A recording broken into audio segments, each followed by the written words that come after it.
Some very interesting new polling from the Wall Street Journal shows Democrats getting their lowest rating from voters in 35 years. This new survey finds that 63% of voters hold an unfavorable view of the Democratic Party. That's the highest share in the Wall Street Journal poll dating back to 1990. Just 33% hold a favorable view of Democrats. The news definitely isn't great for Republicans either, though, but it's not quite as bad. 54% of voters view the GOP unfavorably, compared to 43% who have a favorable view of the grand old party. Meanwhile, President Trump's job approval rating is underwater, but holding steady at 46%. The Journal points out that number is higher than the 40% approval rating Trump drew at this point during his first term.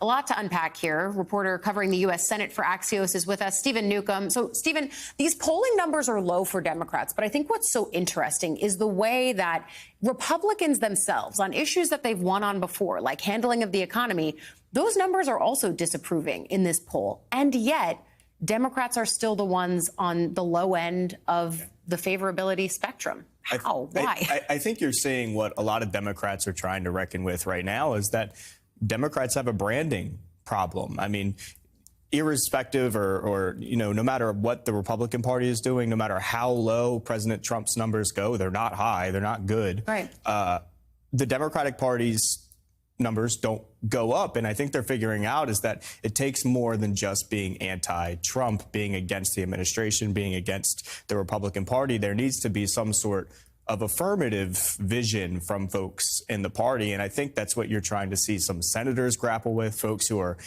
possibly interested in 2028 bids that are starting to have the conversation about what the party should look like, what the communication should look like, who they should be talking to at both the presidential level and the Senate level to win campaigns. But we're a year and a half out from Election Day.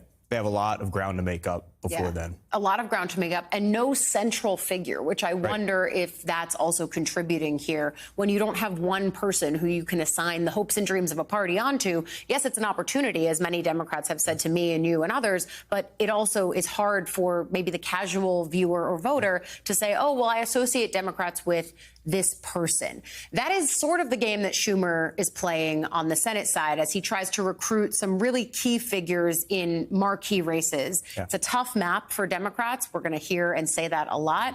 But he has had some recent successes, specifically looking in North Carolina, being able to successfully recruit the governor there, Roy Cooper, to run for this Senate seat. Talk about the dynamics there, some of the other places that he's hoping to recruit top-tier candidates. Yes, not a good map across the board. Like you said, you're going to hear a lot of that. But Democratic leadership also understands that to compete in 2028, they have to compete in 2026 and at least hold their ground, maybe flip a seat or two.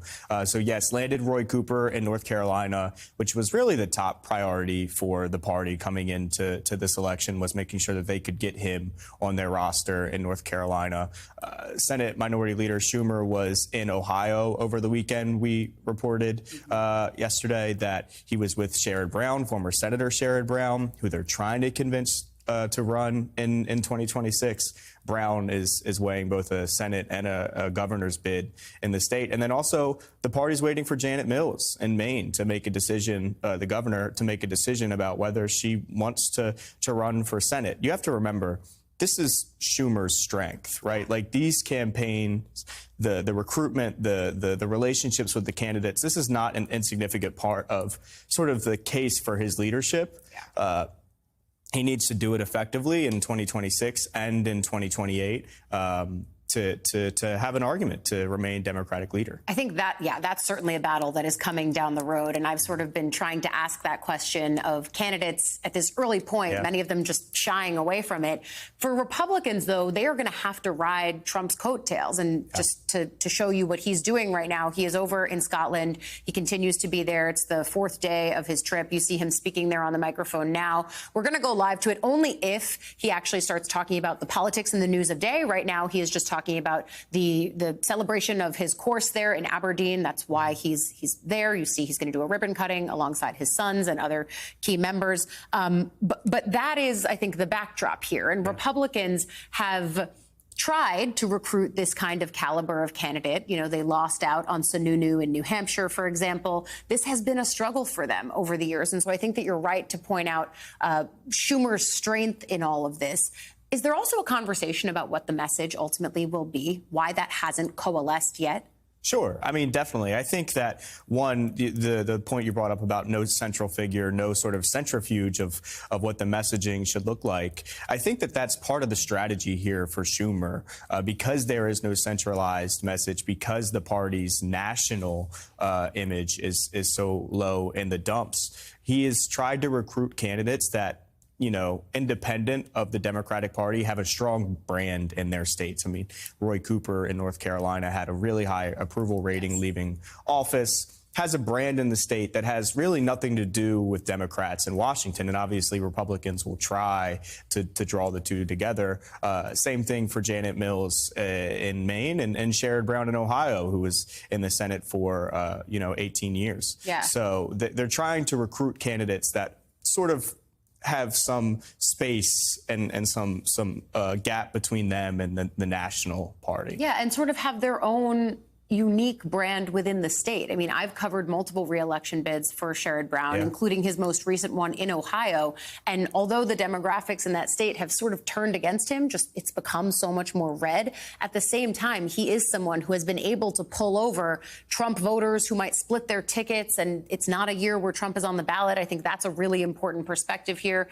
And then finally, what is going on with this Texas Senate race? Because the Republican primary dynamics are really interesting. They're really weird. Bring viewers inside this. Yeah, really interesting, really weird, very personal. I mean, there's a long personal history between Senator Cornyn and Attorney General Paxton. Two candidates. Yeah, the two candidates on the Republican side who are sort of duking it out. Paxton is going to primary Cornyn by all accounts at this point, unless something changes. And it's going to be nasty. These two guys do not like each other. And from the Democratic perspective, I think they're happy to have a Republican primary where both the Republicans beat up on each other, and then a Democrat can emerge, next summer and run a campaign against a Republican that is damaged, they would say. Yeah, from a very tough primary, which that's exactly what it would be if it comes to that. Stephen Newcomb taking us around the Senate map. We appreciate it. Thank you so much for coming on.